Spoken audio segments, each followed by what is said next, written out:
I'm Peter Graves. Join me now on Discover, the World of Science.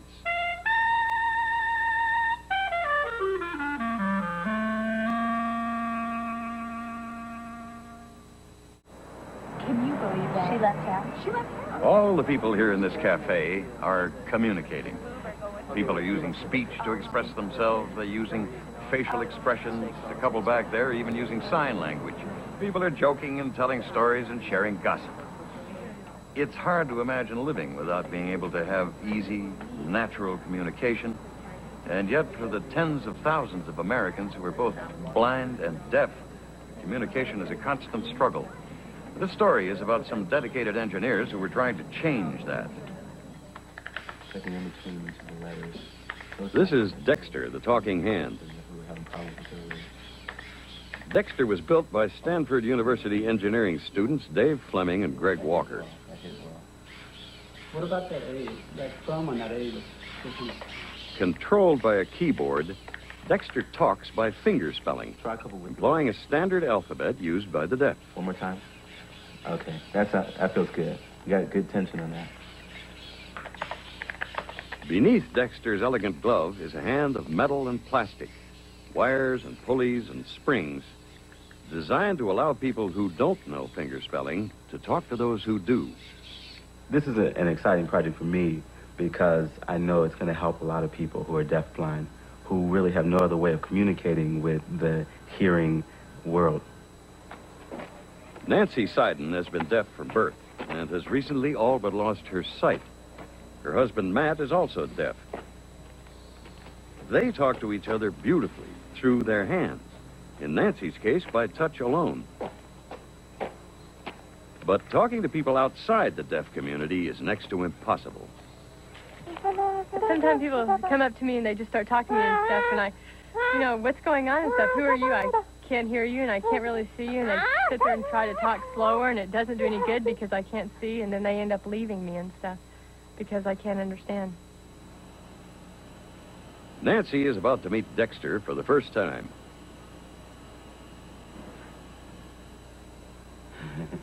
Says it feels a little nervous. It's a little purr from the motor. We will start to move and fingerspell with the machine.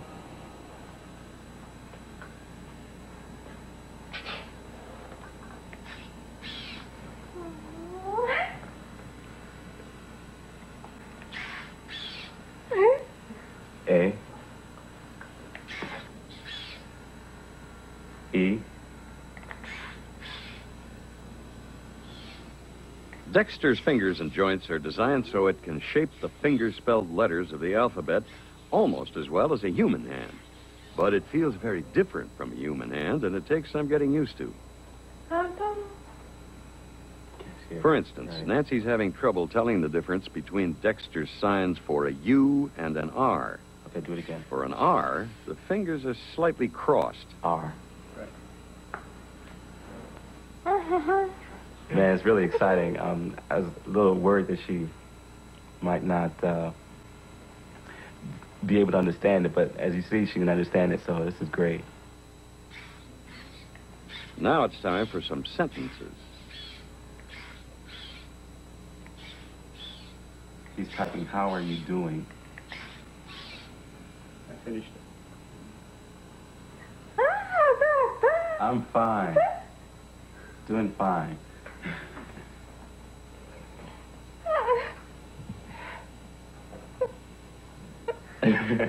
Wow, I'm communicating with a machine ahead. How are you? How are you doing?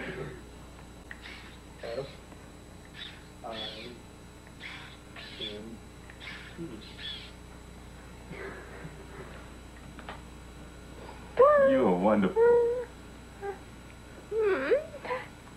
I cannot fingerspell nearly as quickly as this hand can, and to be able to try to converse with her is next to impossible. And hopefully, once she gets proficient here, I can talk to her questions about her husband and about everything, how she likes living in around San Francisco and all this sort of, just talk to her. And I couldn't do that before.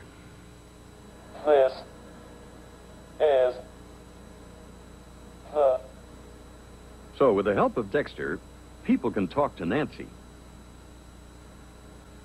Incredible. But how can Nancy talk back? Talking. Glove. Well, take 14 sensors like this, whose electrical resistance changes as they bend, insert them into the joints of a glove, link them up to a computer, 1. and you have a device that can recognize finger-spelled letters. Easier said than done, but not all that hard. A lot of the technology already exists, and I just took some current technology and built some devices that possibly should have been built a long time ago. A, B, C. The first step D, is to train the glove E, to understand Nancy's style of finger spelling, literally her handwriting. H, I, Each bar on the screen shows the voltage from each of the 14 sensors for every letter she shapes. N. These patterns are then stored in the computer's memory. The glove is also hooked up to Dexter. By feeling the hand, Nancy will be able to check that her finger-spelled letters are being correctly interpreted. Okay, you're ready to touch. Okay.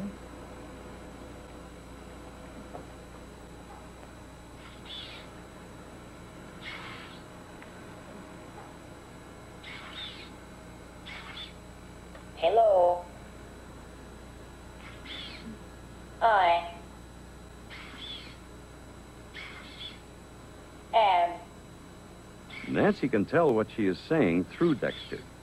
Now, what she doesn't realize is that the system is hooked up to a voice synthesizer. Fine. When you fingerspell with the glove, the computer voices for you. Oh. Okay. What do you think about using that to talk with hearing people? I didn't know that. I wasn't aware of it. I mean, when I finger spell, and then the computer voices for me, I wasn't aware of it. I thought, you know, it came out on a printer or on the braille or something. No. Voice for you. Oh, okay, I get it now. The ultimate goal of the project is to give a deaf-blind, non-vocal person just complete independence. This system allows those same people to speak in their own language, but yet be understood by a hearing person. Discover decided to put the system to its first field test, a shopping expedition. I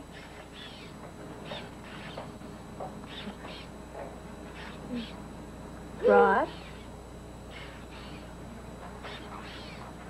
This time, a small portable Five. keyboard controls Dexter.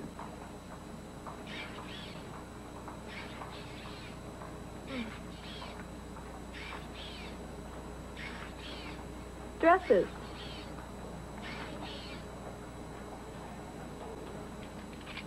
Nancy's previous shopping trips have always required a human interpreter. She can check the fabric by feel, but some features aren't so obvious. Does the